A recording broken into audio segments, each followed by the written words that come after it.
Welcome back, movie fans. We are on the last stretch of my Venice Film Festival 2022 coverage.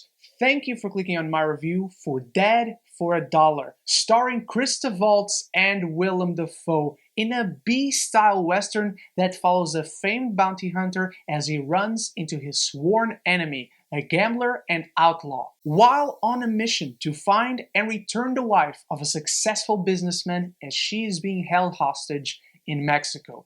And I don't know about you, but I love me an old-fashioned western. I crave the genre, and I feel sorry every day that it kind of died out. Every couple of years we get one that stands out. So when I saw that two of the best veteran actors working today were starring in a gritty style of western, I was all in. And I cherish every scene of Christoph Waltz and Willem Dafoe, or with the two of them on screen in this film. They bring a sense of gravitas, charisma, and charm into proceedings, and they know exactly what kind of movie they are in. Willem Dafoe especially, he's just way too fun to see play a bad guy. He is relishing every moment on screen, whether he's playing cards, whether he's drinking at a bar, whether he is shooting at a cockroach at his dinner table. It is absolutely hilarious to see this dude play this character on screen. And Christoph Waltz brings some nice nuance onto screen as this bounty hunter who believes himself amoral, but deep down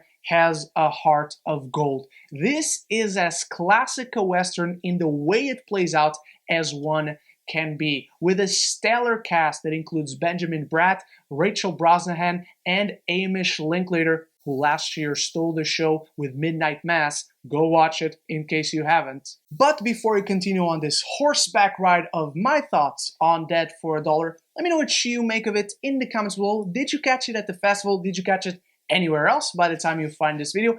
Anything and everything down there. And if you're enjoying my Venice Film Festival coverage, if you're enjoying this review, or if you just love movies and TV, this is the place to be. So consider clicking that subscribe button and you won't miss any future conversation in your favorite movies and TV. And when this film leans into the potential of its cast and allows the characterizations to unfold on screen, be it with their comedic banter, the drama that is unfolding, and even some really nicely choreographed action sequences, I was having a blast in this film.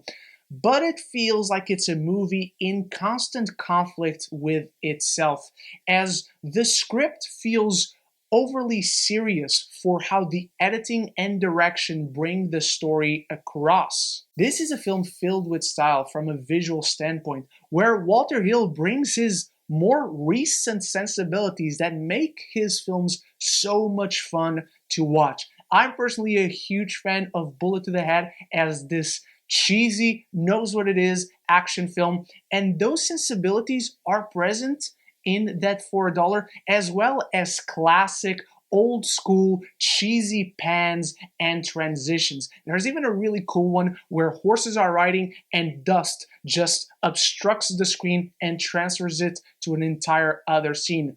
But at the same time, the script doesn't feel like it's trying to convey a spaghetti-style western. It's trying to give us a gritty, overly serious one, instead of one that has fun with itself. So there are two tones clashing. One that comes from the script, and one that comes from the direction and editing that try to give some vibrancy to how the film plays out, and that just made things jarring for me. Furthermore, as much as I love these classic style transitions that wouldn't be welcome in a contemporary film, there are so many fades to black throughout this film, they become distracting. It makes the film feel entirely segmented instead of one continuous story. It doesn't feel like it flows from one scene to the next. It feels like it's picking up segments of several stories until it eventually brings it together, which represents my biggest issue with the film. Not only that it feels overly serious and overly silly at the same time,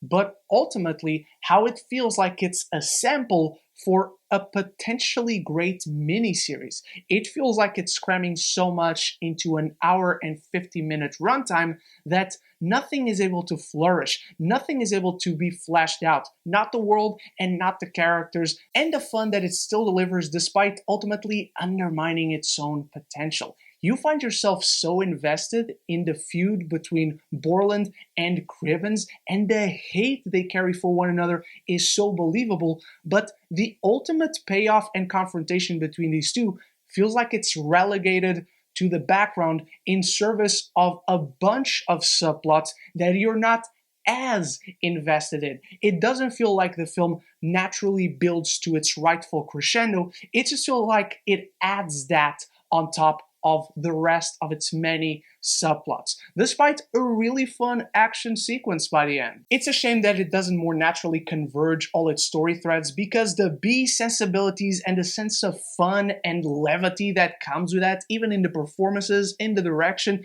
they're all present there. But the starting point of this film, of any film, the script, ultimately bogs everything else down quite a bit.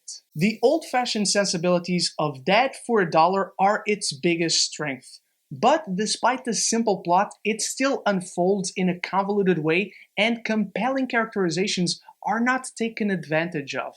This is a must-watch for Western aficionados, but even as a B-Western, it left something to be desired. I'm giving Dead for a Dollar a C+. Those are my thoughts on Dead for a Dollar from the Venice Film Festival. What do you make of it? Let me know in the comments below. Thank you so much for watching. Once again, big thanks to my channel members for always supporting the channel. I'll be back very soon with more Venice coverage. So until the next one, love each other and love the movies.